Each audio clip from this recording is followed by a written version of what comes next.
बिस्मिल्लाहिर्रहमानिर्रहीम। अस्सलाम वालेकुम नाज़रीन। प्रोग्राम तिखियूं ॻाल्हियूं सां गॾु मां आहियां शौकत ज़रदारी। नाज़रीन, कराची में अॼु हिकु अफ़सोसनाक वाक़ियो थियो। वकील बिरादरी जा 3 माण्हू अॼु शहीद कया विया कराची में। ऐं IG सिंध जो चवणु आहे त इहो हिकु टारगेट किलिंग जो वाक़ियो आहे।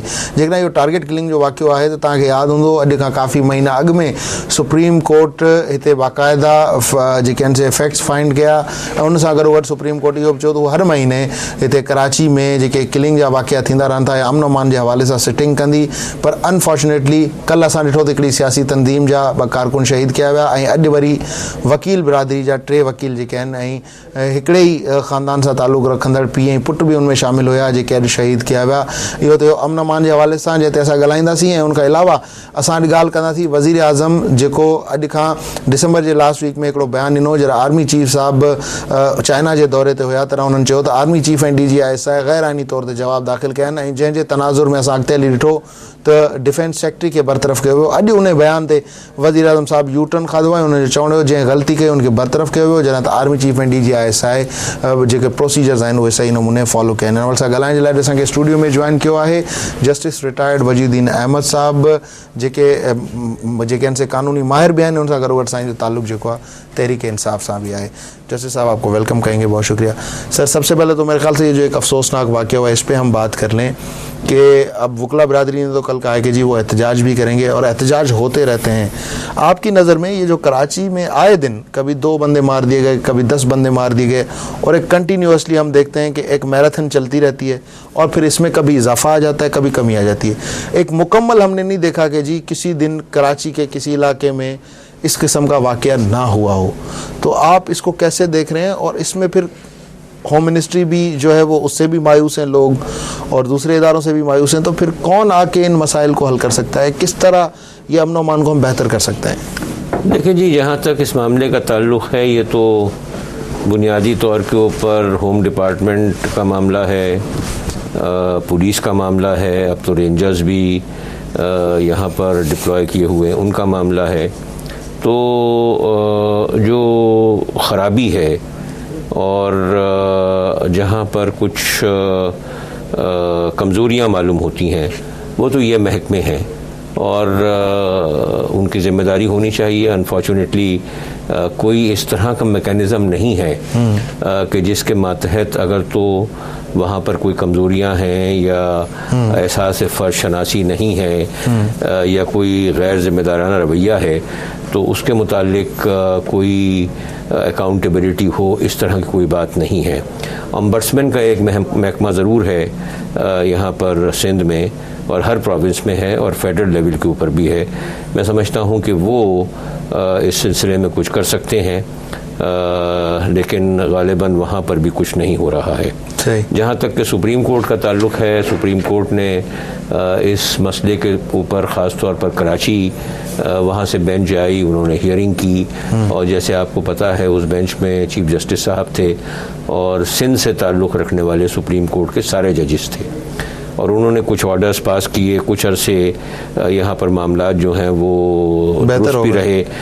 उन्होंने एक कमीशन भी अपॉइंट की कि जिसके सरबराह जो हैं वो सिंध हाई कोर्ट के चीफ जस्टिस हैं और दीगर लॉ एनफोर्समेंट एजेंसीज़ की भी वहाँ रिप्रेजेंटेशन है। तो अब जो बुनियादी सूरत हाल है वो ये है कि अगर तो लॉ एनफोर्समेंट एजेंसीज़ अपनी ज़िम्मेदारियाँ पूरी नहीं कर रही हैं तो ये जो एक मोर और लेस परमानेंट लेवल का कमीशन सुप्रीम कोर्ट ने कायम किया है तो उन्हें ज़रा सा ज़्यादा फ़ाल होने की ज़रूरत है और उन्हें जहाँ जहाँ जो ज़िम्मेदारान हैं उनको आइडेंटिफाई करने की ज़रूरत है, उनको पनिश करने की भी ज़रूरत है। क्योंकि देखें बात सारी ये है कि अगर तो पुलिस का महकमा इफ़ेक्टिव हो तो आर्म्स और एम्यूनेशन तो बहुत बड़ी चीज़ है, एक सुई भी नहीं निकल सकती है। तो वो तो उसका मुँह ये तो ज़रूर है कि यहाँ पर बेहिसाब असला है, इसमें कोई शक नहीं है, लेकिन असला जो लीथल हो जाता है वो वाला असला होता है जो मूव होता है।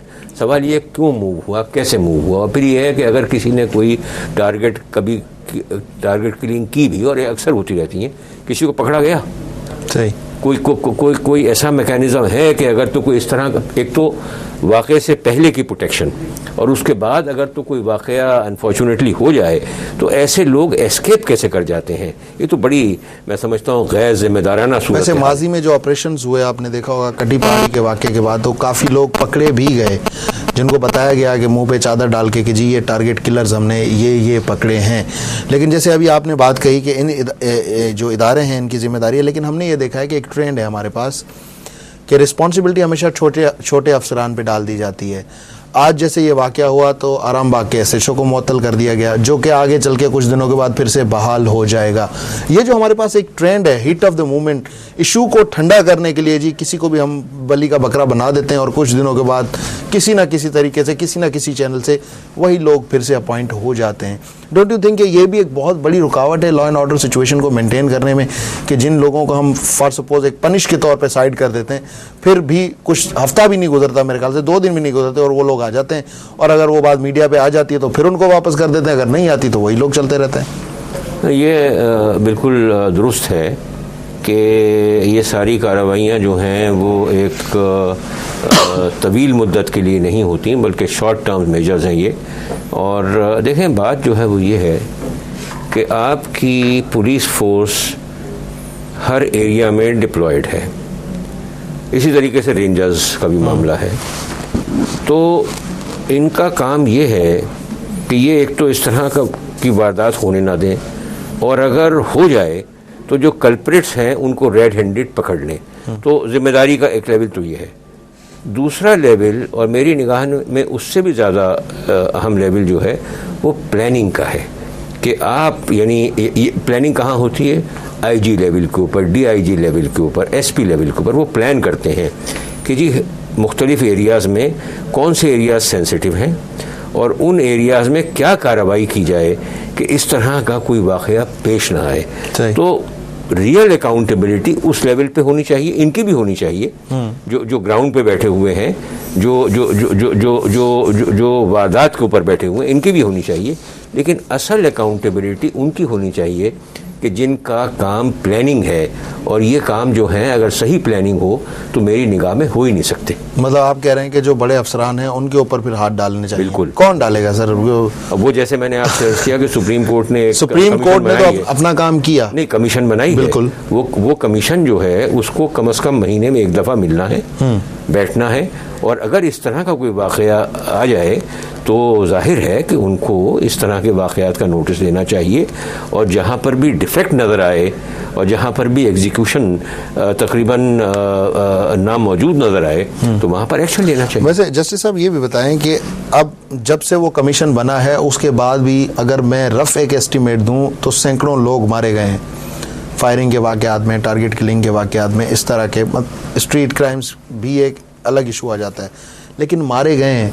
उसके बावजूद हमने ये नहीं देखा कि स्पेशली उस कमीशन के क़याम के बाद किसी भी एक आदमी को कैफर किरदार तक पहुंचाया गया हो, या किसी भी एक आदमी को मतलब आगे लाया गया हो कि जी he is responsible for all these things.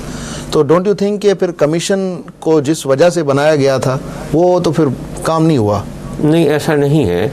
मैं समझता हूँ जब से सुप्रीम कोर्ट ने इस मसले को टेकअप किया है और कमीशन हमारी जब वजूद में आई है, उस वक्त से जो टारगेट किलिंग्स का सिलसिला है वो उतना शदीद नहीं है जितना पहले हुआ करता था। लेकिन इसके बावजूद भी अगर है तो उसको होना नहीं चाहिए, और कमीशन जो है उसको खुद अपनी अकाउंटेबिलिटी भी करनी चाहिए।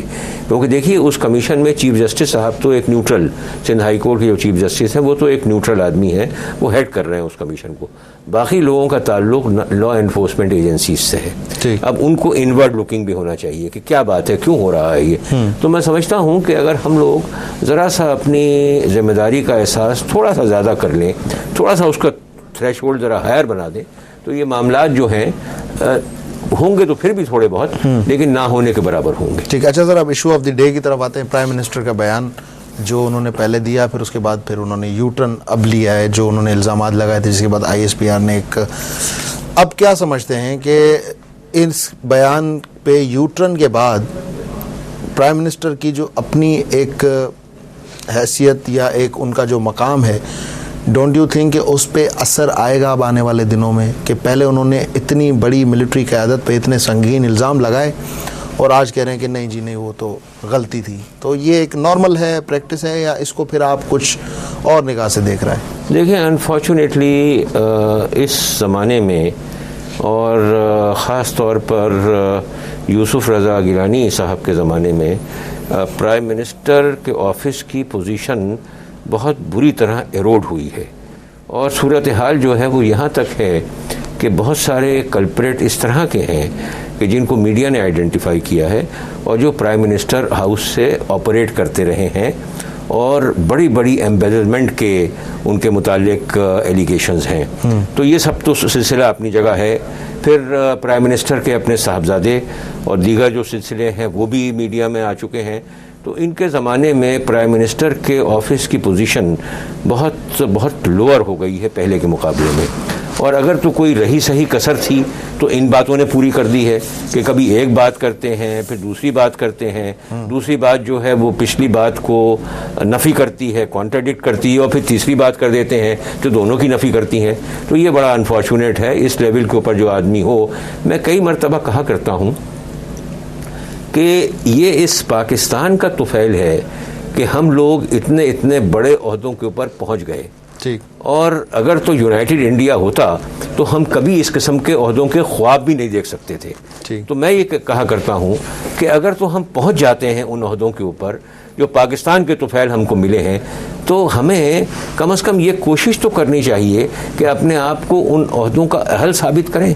कम से कम ये तो हमारी जिम्मेदारी है। अनफॉर्चुनेटली हम वो भी नहीं करते। लेकिन इंसान है ना, स्लिप ऑफ टंग भी हो जाती है सर। कभी कभी हालात जो हैं वो इंसान को इतना प्रेशराइज कर देते हैं, कुछ डर और खौफ की कैफियत होती है, तो आ जाते हैं ऐसे बयान। फिर इस पे तो नहीं हम कह सकते ना कि नाअहली है या देखें ये नहीं, हाँ, आप माशाल्लाह you should be the prime minister's apologist. No no no no no कि प्राइम मिनिस्टर जो बात करें, नहीं मैं आप माशाल्लाह बहुत अच्छी तरीके से, नहीं मैं आपका इस पे मतलब एक बैलेंस बात करनी चाहिए ना सर। अब आप भी अगेंस्ट जाएंगे, फिर मैं आपको लब्बैक कहूं तो फिर वो पोजीशन एक, लेकिन एक जेन्युइन बात है। मैं उस किस्म के लोगों में से नहीं, इंसान से गलतियां होती हैं कि मैं बिला वजह किसी के अगेंस्ट जाऊं जब तक कि कोई बात ना हो। बिल्कुल जी, बिल्कुल मैं आपकी बात से एग्री करता हूं। लेकिन मेरा सवाल ये है, गलती इंसान ही करता है ना सर। अगर कोई किसी इंसान का कद काठ बहुत बड़ा है तो आप उससे उतनी बड़ी गलती की उम्मीद भी कर सकते हैं कभी कभी, तो हो जाता है सर। इस पे तो मेरे ख्याल से कोई हमें उम्मीद करनी चाहिए कि जो अब थोड़ा बहुत टाइम रह गया है उसमें मामलात जो हैं बेहतर होंगे। मतलब बेहतर होंगे आप कह रहे हैं? होने चाहिए, उम्मीद करनी चाहिए। उम्मीद देखें ना, उम्मीद पे दुनिया कायम है। ठीक, उम्मीद तो कर सकते हैं ना।